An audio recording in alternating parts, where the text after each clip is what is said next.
So this is an app I just started on yesterday called Hair Apparent, and I wanted something that would allow you to be able to see some different looks for your hair so that when you go into a hairstylist, you have a way to show them what it is you want to look like. And not only a picture of it, but also some directions to provide additional context for them when they're doing your hair so that they can hopefully style it in a way that will keep that look. So let me show you what this looks like. All right, so this is Hair Apparent, and I'm going to start off by picking a image of myself. So I have a couple of them here. This one's dark on one side, light on the other, and it's at an angle. This one's a little bit better. It's not perfect, but it's a little bit more well balanced. All right, so I have that one there. Now, it has four sets of parameters it's using to basically pick your hairstyle. So I can go masculine, feminine, or show everything. I'm going to go masculine in my case. Hair preference, I'm going to say surprise me. Let's give it some different range here, even though my hair is not that long. I do like wash and go, but you could also do a few minutes, or you could do I enjoy styling if you want to do the ones that take longer to maintain each day. You want a polished look, you want easy low key, or you want bold change. I'm going to go with polished. And on this one, I'm using OpenAI. So I started this project with Claude to help me on the coding, but I ended up switching to ChatGPT because at first I was getting like these vector blobs that it really didn't look like hair. So I wanted to get it to look like actual photorealistic hair. So I went to OpenAI for that.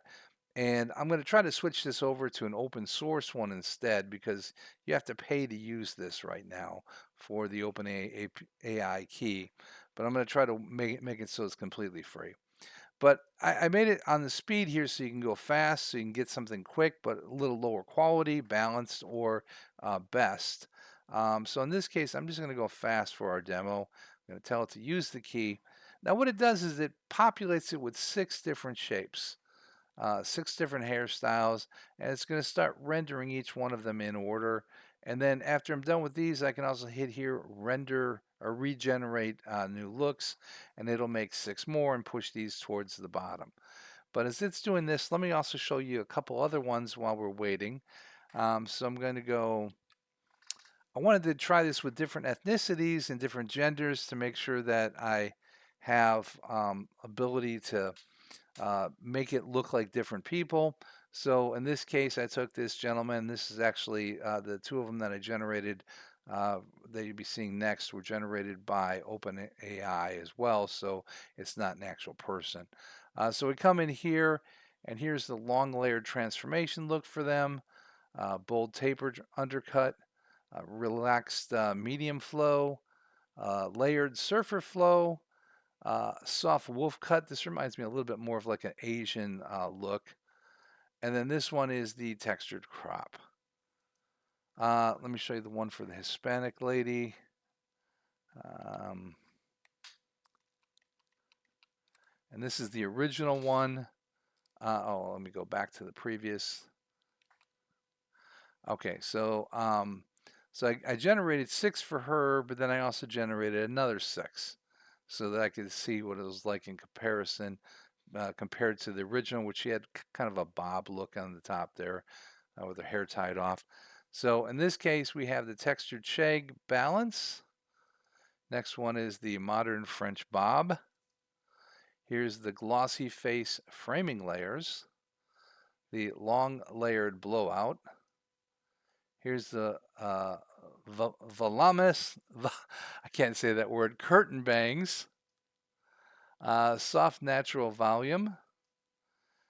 Here's a bold tapered undercut, kind of edgy and stylish. Collarbone butterfly layers, a soft shag with fringe, long layered transformation, timeless pixie crop. This one kind of reminds me of Storm from X-Men. That's the modern androgynous crop. So I can go down here if there's one that I see that I like. Let's say this first one we had, which was the textured shag balance. If we like that one, we can say select this look. And then we can save this, so we can save it to an image or even save it to a nearby device. We can also save it to a PDF, and this actually comes with instructions, gives directions for the hairstylist. And I'll show you an example of that I did on myself as a silver fox shape control for my hairstyle. So this gives me the name of the hairstyle, gives me what it's a basic description, a picture of it, and then cutting and styling directions for the hairstylist. So let's take a look back and see if mine are done at this point for um, the ones that it was generating for me. So far we are at 4 out of 6. So let me come in here and we'll go into here. Now it's still not quite getting my face right. I started when I did this. Yeah, I look kind of deranged there, don't I? That smile's weird too. I started using like 5 to 10 images of the person, and it was just it was drifting so far away from what they actually look like. I switched it back to one, but I think because I took that path, it's averaging things out and making it, instead of just taking the person's face out. So I got to do some work on the code on that. But that first one there, that is the clean tapered shape. Just look at the hair and not the deranged person you see there. This one here is the silver fox brushback. Okay. This one is modern bro flow. This one is a tailored crew cut. The minimal polish crop. And man, he looks evil there. A brushback executive cut. So I'm still working on it a little bit more. I want to work to make the facial expressions and things look more like the original person. I'd also done a thing where it was supposed to put a background behind them automatically, and it worked before, but in the latest version I see that it popped back out. So I have to add that back in. I wanted to make it look more like they were in a salon, and different salons for each shot. So I'm working on that, and then also working on trying to get more hairstyle libraries to work with, because that really helps to pull things together.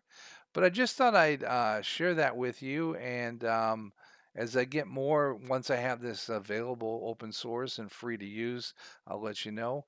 And if you get a chance to try it, let me know, and let me know your thoughts. Thanks again for watching.